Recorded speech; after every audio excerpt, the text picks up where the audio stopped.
Viral buat geram aksi nakal pengemudi angkot, terobos pembatas jalan sampai terseret. Seorang pengemudi angkot di Bogor, Jawa Barat terekam melakukan aksi nakal saat malam hari hingga viral di media sosial.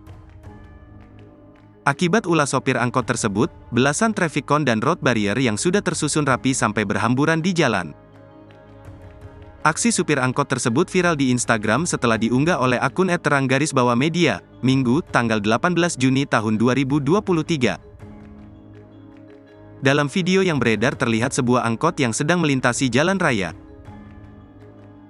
Kedua lajur di jalan tersebut hanya dibatasi dengan menggunakan traffic cone dan road barrier untuk memisahkan arah. Namun saat salah satu traffic cone jatuh, tampak supir angkot lalu memanfaatkan celah yang terbuka untuk memotong jalan.